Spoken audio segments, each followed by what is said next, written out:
All right. Well, hi, everyone, and welcome to Behind the Scenes. This is Breaking Through Brick Walls. It's an interview series where you get a glimpse of life on and off camera with an online business owner, and you get strategic business puzzle pieces that you can put into action to grow your own business. So today's interview is with Maggie McMahon. She is the strategy mentor, and she is going to offer us effective growth strategies for launching, growing, or scaling your business. And of course, my name is Pamela Lewerenz. I'm the Brick Wall Coach. Just means I'm a business consultant that coaches Gen X solopreneurs how to create actionable plans for business success. And I'm excited to be talking with Maggie today, and she's going to share all about her business with us. So welcome. How are you? Thanks, Pamela. I'm really glad to be with you. And, I'm excited to talk to the people, to all your audience members and all your customers about how to grow their business and a little bit about some strategic marketing ideas. Excellent. Excellent. So why don't you just start off, tell us a little bit about, yourself, that face behind the name, the Strategy Mentor. Yeah, it's a little ominous kind of name almost sometimes. People wonder what they're getting. But I'm an ex-corporate executive who has turned small business owner. So I spent the first, 15 years or so of my career in corporate America doing primarily healthcare strategy work. And then I went from there, and I've done lots of interesting things, quite honestly. So I did healthcare strategy for about 7 years, which is buying and selling businesses, figuring out what products and services you want to offer and how you make money. And from there, I went to a medical device company where I helped build a global sales force, a very specialty sales force that sold to large governments around the world and sold to very, very large insurance companies. So like government insurers around the world, primarily. So I did that for quite a while until one day I got this new guy came to our company, new vice president, and he stopped by my office and said, "Hey, I need someone to do an interview for me." And I was like, for a job? And he's like, "No, like with a magazine." So I did this interview, it wasn't a big deal. And apparently he really liked what I did. So he came by the next day and he said, "Hey, I'm building a new department. Do you want to come work for me?" And I was thinking, gosh, communications, no, thank you. I'm actually really happy doing what I want right now. And I just sort of turned him down flat, and he kept coming by. And finally, after about a week, I was like, okay, tell me what you're thinking. And so I ended up going over to his new department and helped him build a new department. And I ran corporate brand for a $5 billion business. I ran all of our digital marketing, including a e-commerce website that did about $500 million of revenue a year. Nice. Yeah, I mean, it's a big business. And then I also ran our specialty public relations, anything that was scientific or technical, so all of our legal and medical public relations around the world, and our public affairs. So any work with governments around the world to help them understand what we were doing. And it was really cool. I got to, one of the themes that runs throughout all my career is I like build things. And I take things sort of from the ground up and figure out how to make them work and how to make them either work in an organization or for, entrepreneurs. But our company went private just as I was working on that new brand strategy for the company. And, when you go private, you don't really spend a lot of money on brand and digital media and PR. And so that whole part of our business went away. And so I took my cash from that and my stock and stuff, and I went total 180, and I opened up a tutoring company. Completely different. And I did that because I have two kids. They're teenage boys. They're ninth graders now, who have very different learning needs. And there was no one in the marketplace who could meet both of their needs. And so I thought, gosh, other parents must be having the same struggle. And I started asking around, and they were. And so I opened up a storefront tutoring company. We had about 20 tutors and about 80 students a week. And I ran that for 5 years. And it was cool. It was enjoyable, but it was really intellectually boring. It's the same thing sort of over and over. And so Not challenging enough. it's not. And honestly, when I started the business, I talked to my husband. I was like, well, what do you think? He said, I think you're going to be bored in 5 years. And you're going to, and he was 100% right. So right about the 5-year mark, I sold that business and went to help out a friend who was running an established consulting firm, helped her grow her business about 3x on her revenue in about a year, and realized, gosh, I really am enjoying this. I'm going to start my own company. And so I took all that corporate knowledge from strategy, marketing, brand, sales, the knowledge I have from running my own small business, helping her run hers, and said, let me help other small business owners figure out how to make this work for them. And so that's what I do is sort of my backstory. So that's how you stumbled onto, well, actually 2 different kinds of businesses, but that's how you stumbled to where you are today. Yeah, I mean, I don't think much of life is very linear. When I was in college, I certainly had a linear path. And I think my husband, more than anything, helped me realize life isn't linear and it's going to take you different places. And the more prepared you are to take the opportunities as they come, the happier you're probably going to be, the more successful you're probably going to be. Yeah. And it's not always easy to be ready for those opportunities when they show up, because they can be pretty scary. Yeah, not ready for them and just not, sometimes they just hit you. They just hit you and you're wondering, is this an opportunity? Or, sometimes there's that little struggle there. Absolutely. Yeah. So tell us about maybe one of the types of problems that you solve for your clients. I think the theme that runs through sort of all the problem solving work that I do with clients is helping them figure out how to make their business both profitable and enjoyable for them. Lots of people have great ideas about how they want to, what kind of business they want to run. And a lot of people out there have really great experience, but knowing how to take what you're passionate about and what you're good at and put that together in a way that people are going to pay you consistently over time and let you sort of still live your life the way you want to, that's really sort of the problem that I solve at the base. And I use lots of different tools. I mean, I use all that toolbox that I have from brand and sales and marketing and product development. It takes little pieces of all of that to sort of figure out how to make a business really run. Yeah, exactly. I was going to say, it's like marrying those 2 pieces, what you truly love to do, but can it make money for you? Yeah. Perfect. So tell us about maybe a particular struggle or some kind of hurdle that you experienced while you were growing this latest business. Well, I'm going to cheat on you a little bit. I'm going to go back to the last business Okay. first, because, in that business, I had a couple of struggles. One is I had never certainly run a business on my own before. And so making that transition from a corporate job, and I had a corporate job with a lot of autonomy. I was a senior director. I got to set my course and set the course for the business. But that was very different than running your own business, because when you're in the corporate world, you have people to bounce ideas off of, and you have, even if you have a lot of autonomy, you still have someone you're responsible to.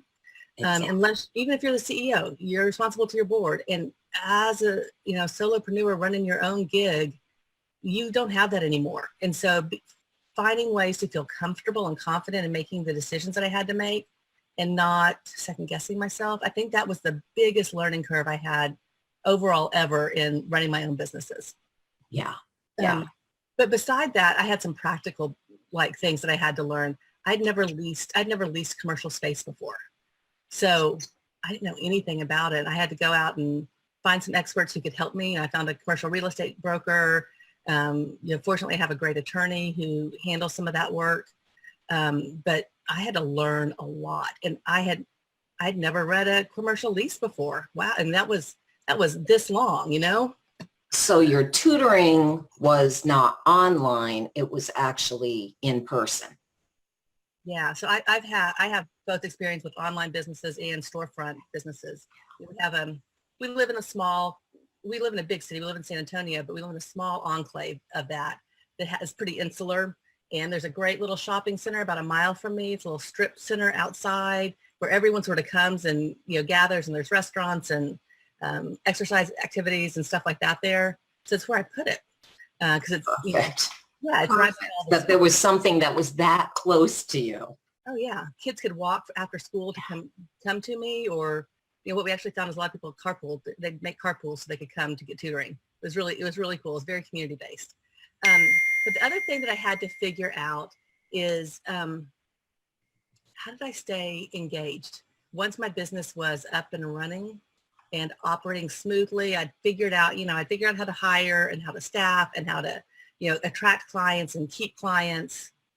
What did I do, to stay interested? And, the end of that story, I ended up selling. But, I looked at franchising. I looked at building other businesses in other cities that are very similar to ours. And just opted not to because of family needs.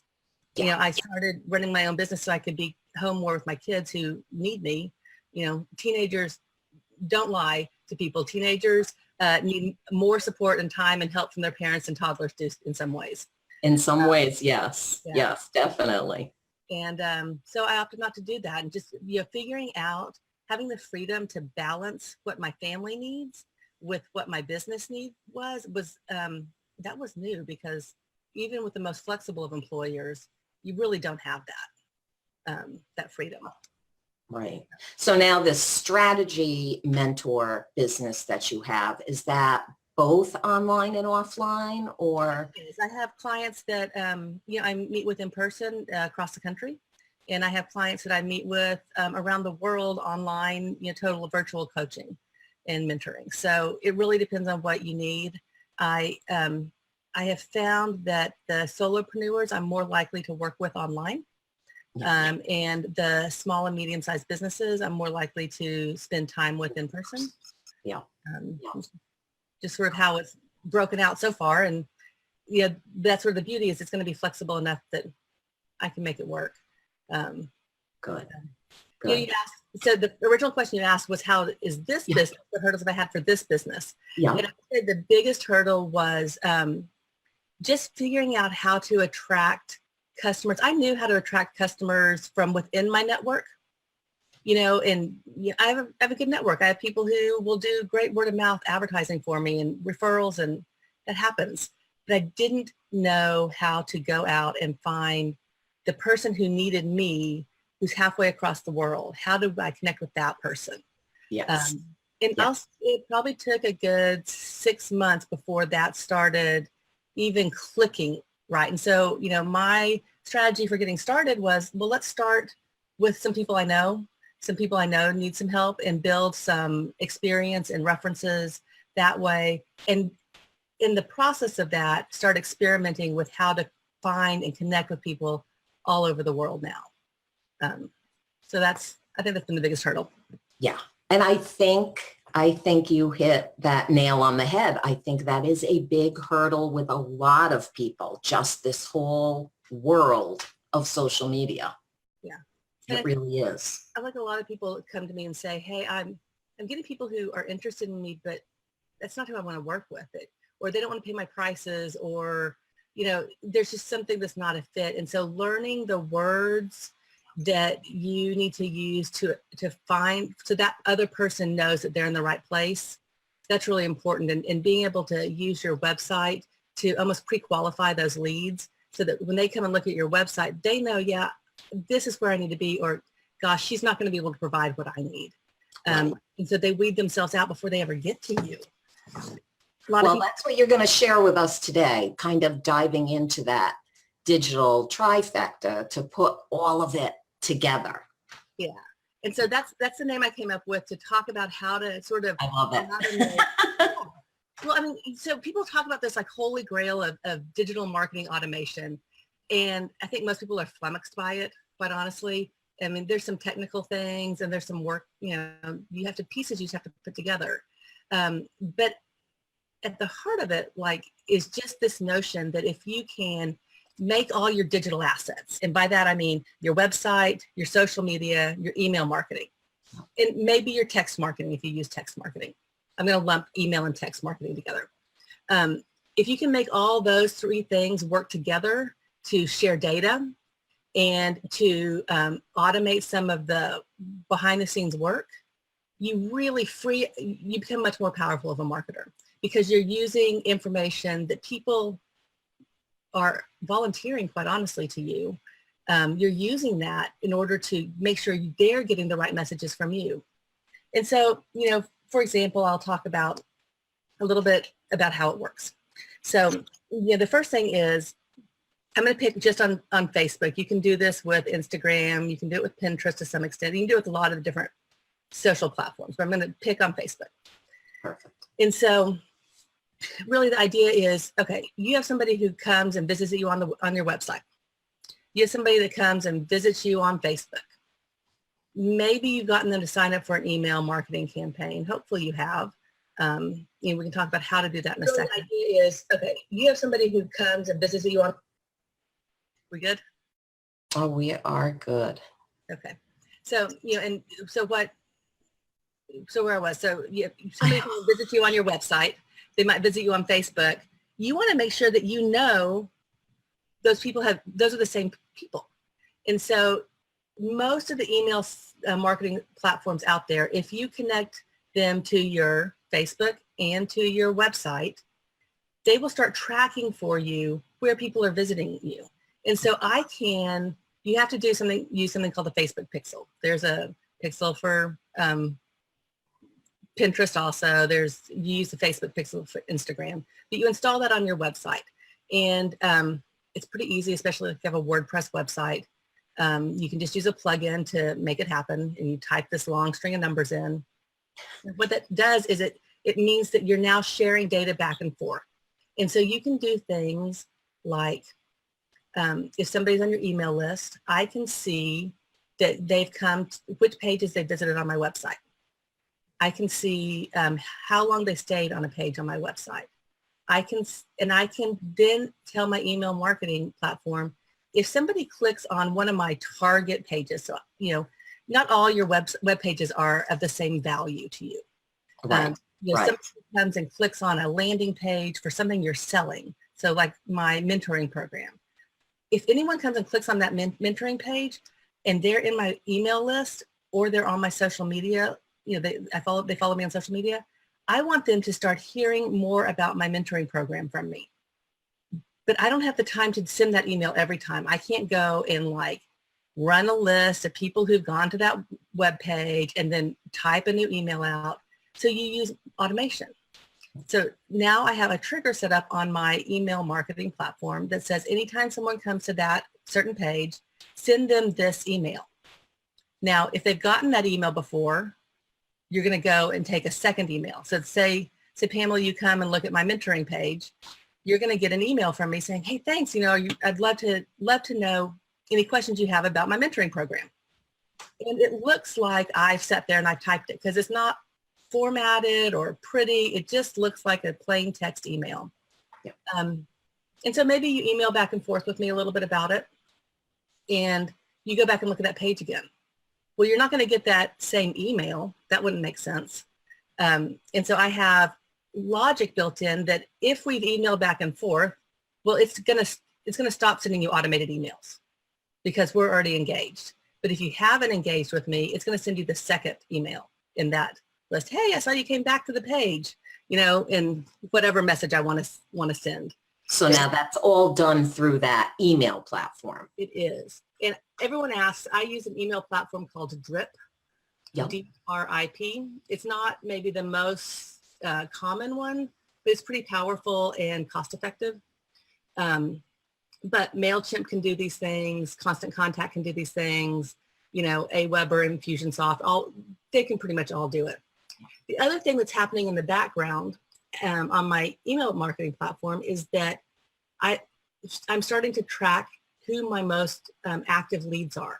So I've assigned values to each activity that people take. If they open my email, if they respond to an email, if they join my free Facebook group, whatever those things are.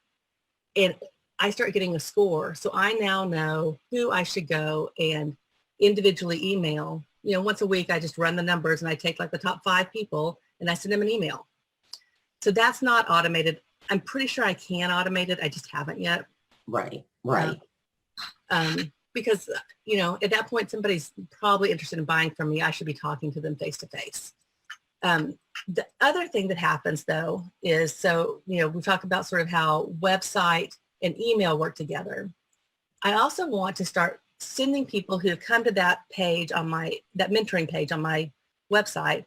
I want them to start seeing an ad on Facebook from me about that.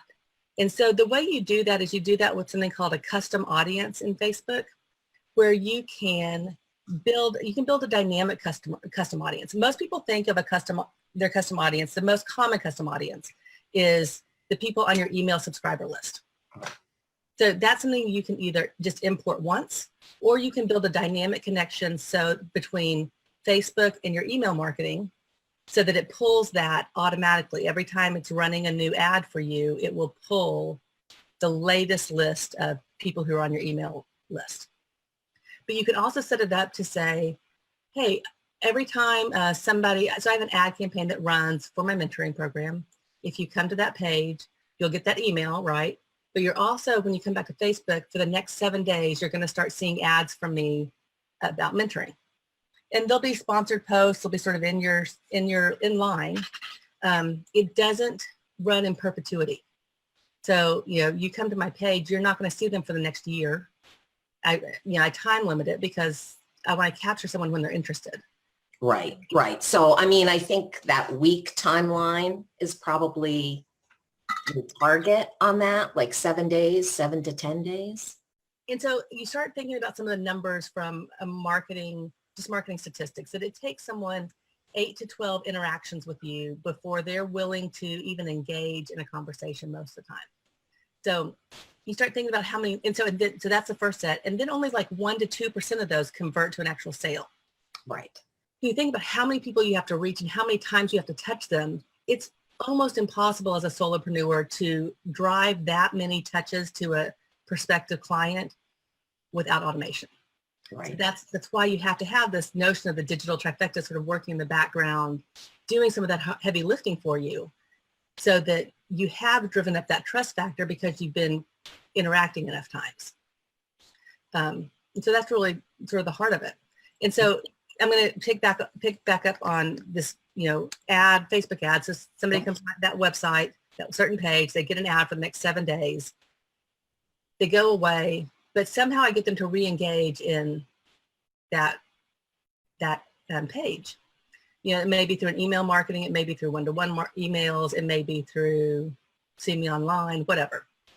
But they go back to it, their name is going to pop back up into that list on the Facebook ad to see that mentoring ad again for 7 more days. So it's just sort of like that reinforcement. Hey, yeah, you were there. And I always talk about like the magical sweater. So I don't know where you shop, but I'll go shop J. Crew sometimes. I'll just go look. And about half the time I'm going to buy and half the time I'm not. But that sweater that I look at, that like green sweater that I looked at in January, will follow me around the internet for like the next, month or more. It's been interesting to watch if you pay attention Yes. to some of those things, to see how long the big box manufacturers and retailers continue to serve that same image up to you. And if it changes when you go back to their website and look at something new, or do they keep that green sweater and then also add the blue sweater? Starting to pay attention to some of those trends is really sort of fascinating to think about then how that applies to your business and what you need to do in order to get in front of someone enough times that they trust you enough to work with you. Right. Because this is modeled after that. Whether you're a solopreneur or one of the largest businesses, you're all using these digital tools. Yeah. And so you'll hear some people talk about it as retargeting, that notion that you go look at something on their website and then it follows you around the internet. And that could be social media. It could be Google. It could be lots of places. It could be, those ads that you see on the, the top and the side of different websites. You'll see that green sweater show up on some random website, entrepreneur.com article.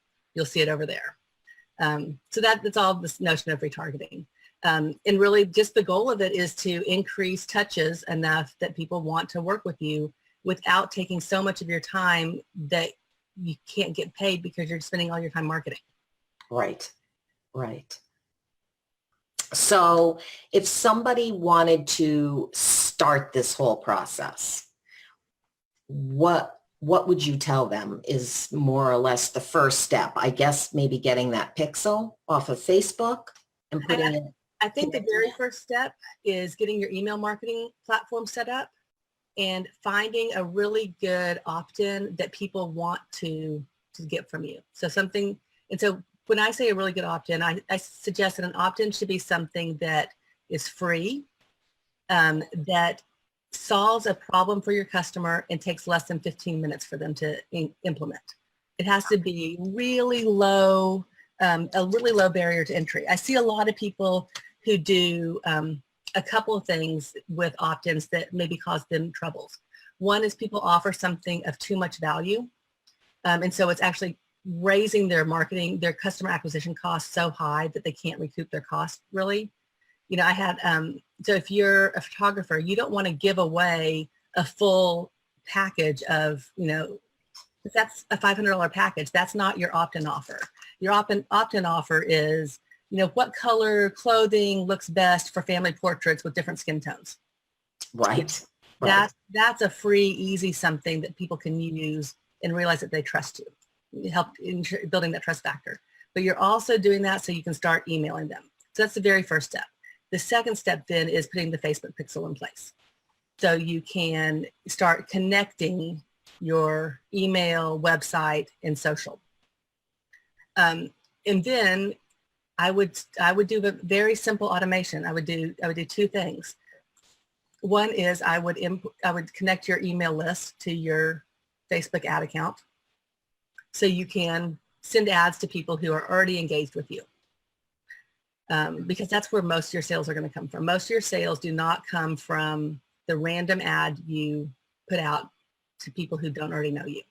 Right. And that's where a lot of people get frustrated with advertising is they put up an ad, they target a kind of customer, which is probably the right kind of customer, but they're showing their ads to people who have never heard of them before and wanting them to buy.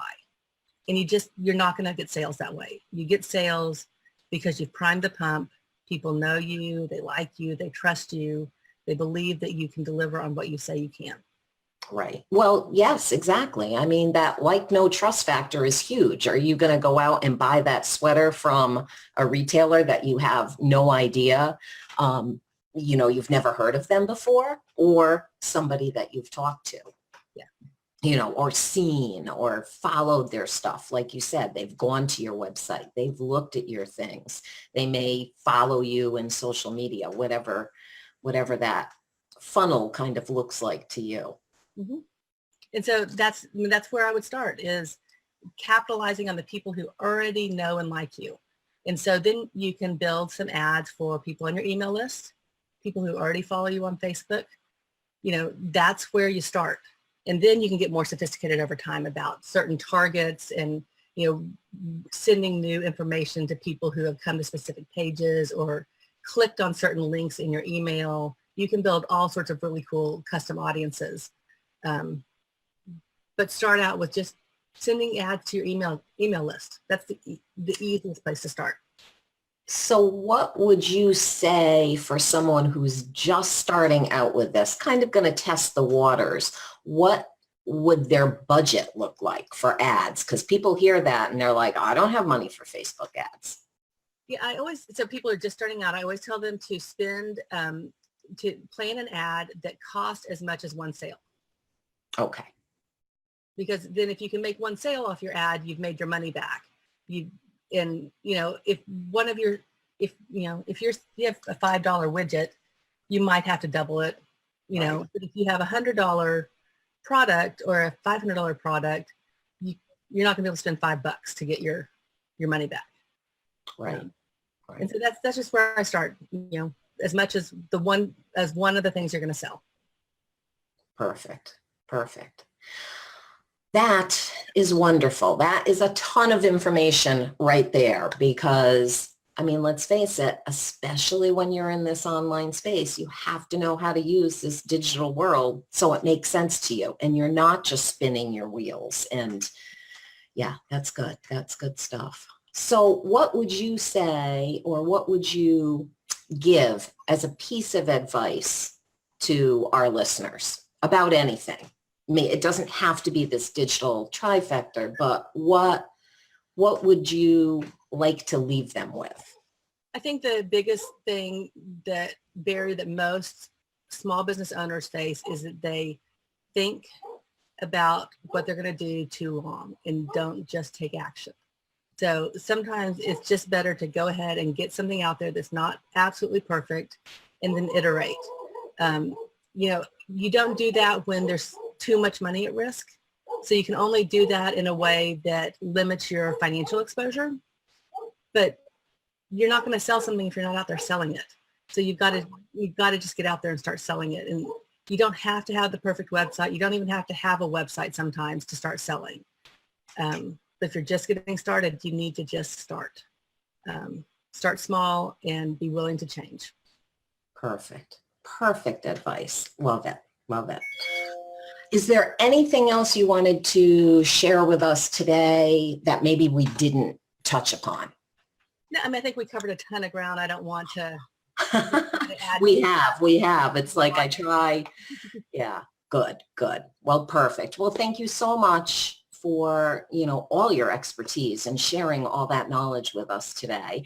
And I want to thank everybody who joined us for this amazing presentation. And I would like you to check out Maggie's website. So you are at thestrategymentor.com. That's right. And then let me get this right. Facebook and Instagram is at The Strategy Mentor. Yep. And then LinkedIn, is that your name, Maggie McMahon? Maggie McMahon, yes. Okay. There's a business page, but I mainly use my name there. Yeah. Same. I do the same exact thing. It's just easier. And I just want to remind everybody, every day is a good day. You're amazing. Don't forget it. Now go out there and rock your business. And I will be back next month with another episode of Behind the Scenes.